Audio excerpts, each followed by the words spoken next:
हर हर महादेव। जय श्री राम। जय हिंदू राष्ट्र। जय देव सेना। ब्रिजभूषण सैनी, राष्ट्रीय अध्यक्ष देव सेना, राष्ट्रीय अध्यक्ष मानव एकता परिषद, राष्ट्रीय संयोजक अखिल भारतीय सनातन फेडरेशन। साथियों, आज का विषय है बढ़ती हुई जनसंख्या देश के लिए अभिशाप सिद्ध हो रही है। साथियों, यदि भारत को विकसित राष्ट्र बनाना है तो देश की जनसंख्या पर कंट्रोल करना पड़ेगा। देश की जनसंख्या जब सीमित होगी तो सरकारें बुनियादी सुविधाओं से ऊपर उभर कर आएगी। अधिकांश सरकारें बढ़ती हुई जनसंख्या के कारण केवल बिजली, पानी, सड़कें आदि जन सुविधाओं को उपलब्ध कराने में ही अपना कार्यकाल पूरा कर जाती है। फिर भी इन समस्याओं का समाधान आज तक नहीं हो पाया है। कारण, जितनी तेजी से जनसंख्या बढ़ रही है उतनी तेजी से विकास कार्य नहीं हो पा रहे हैं। हर साल कई सौ एकड़ जमीनों पर रिहायशी कॉलोनियां विकसित करनी पड़ती है। इसके कारण से कृषि योग्य भूमि लगातार घट रही है और यदि इसी तरह से कृषि योग्य भूमि घटती रही तो बढ़ती हुई आबादी को अन्न कहां से मिलेगा, खाद्य पदार्थ कहां से मिलेंगे।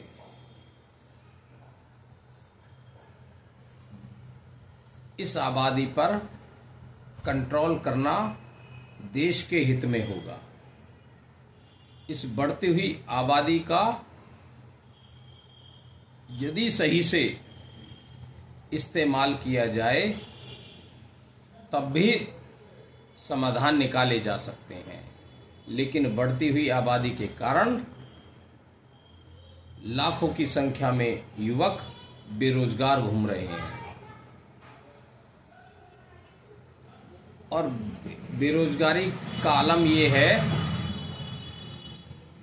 हर घर में कोई ना कोई व्यक्ति बेरोजगार मौजूद है। रोजगार के साधन पर्याप्त नहीं हैं। यदि सरकार इन्हें रोजगार नहीं दे सकती, इन्हें नौकरी नहीं दे सकती, तो इन्हें लघु उद्योग लगाने के लिए प्रेरित करें, प्रशिक्षण दें और इन्हें लोन भी उपलब्ध कराने की व्यवस्था बनाएं। हालांकि सरकार ने ऐसा कुछ करने का प्रयास किया है, लेकिन वो पर्याप्त नहीं है। बेरोजगार युवाओं के लिए स्कूलों में ही लघु उद्योग लगाने के प्रशिक्षण शुरू हो जाने चाहिए, जिससे वो स्कूल से बाहर निकलने के बाद जो चाहें अपने अनुसार रोजगार कर सकते हैं। वो औरों की भी रोजगार देंगे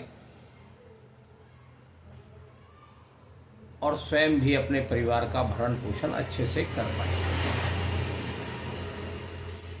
लेकिन सरकार का इस ओर ध्यान नहीं है। इस बढ़ती हुई आबादी के कारण संसाधनों का भी अभाव हो रहा है।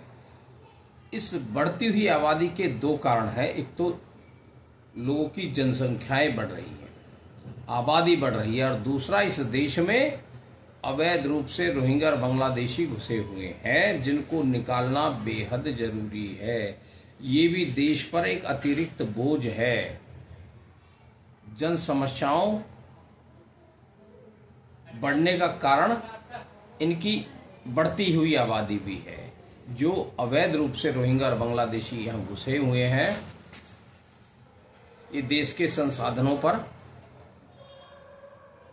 कब्जा कर लेते हैं और उसको हासिल करने में अपने प्रयास करते हैं, और मजबूरन सरकार इन्हें बुनियादी सुविधाएं देने के लिए विवश है, क्योंकि सरकार की ऐसी कोई नीति नहीं है कि इन रोहिंग्या और बांग्लादेशियों को देश से बाहर निकाला जाए, जो देश के शत्रु भी हैं। इन शत्रुओं को पालने पर सरकार अपना पैसा उड़ा रही है। यदि भारत को विकसित राष्ट्र बनाना है तो इन रोहिंग्या और बांग्लादेशियों को देश से बाहर निकालना होगा, और इस बढ़ती हुई आबादी पर पाबंदी लगानी पड़ेगी, कंट्रोल करना पड़ेगा, जनसंख्या नियंत्रण कानून बनाकर लागू करना पड़ेगा। तब हम इस भारत को विकसित राष्ट्र बना पाएंगे। और जब ये भारत विकसित राष्ट्र होगा तो पूरी दुनिया का विश्व गुरु बनेगा। भारत एक समृद्ध, शक्तिशाली राष्ट्र बनने की प्रक्रिया तभी पूरी हो पाएगी जब इस बढ़ती हुई आबादी को हम कंट्रोल में ले आएं। इन रोहिंग्या और बांग्लादेशियों को भारत से बाहर निकालें, और जो अवैध रूप से घुस रहे हैं इनको भी रोकने का प्रयास करें, और बढ़ती हुई आबादी पर भी कंट्रोल करें। ये इस देश की सरकार को बड़ी गहनता से विचार करना होगा और कारगर कदम उठाने होंगे, वरना तो सरकारों का काम केवल बुनियादी सुविधाओं को प्रदान करने में ही लगा रहेगा, और इस देश की कृषि योग्य भूमि लगातार घटती रहेगी।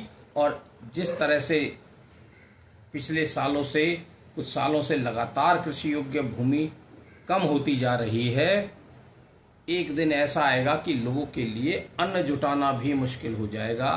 तो मैं देश की सरकार से, केंद्र सरकार से अनुरोध करता हूं, इस बढ़ती हुई आबादी पर कंट्रोल करें, रोहिंग्या और बांग्लादेशियों को भारत में एंट्री करने से रोका जाए, और जो अवैध रूप से घुस चुके हैं उन्हें देश से बाहर निकाला जाए। मैं पुनः आप सभी का बहुत बहुत आभार करता हूं कि आप सभी लोग मेरी वीडियो को बड़ी धैर्यता से सुनते हैं, शेयर करते हैं और लाइक करते हैं। आप सभी साथियों का बहुत बहुत धन्यवाद। जय हिंद, जय भारत, जय हिंदू राष्ट्र।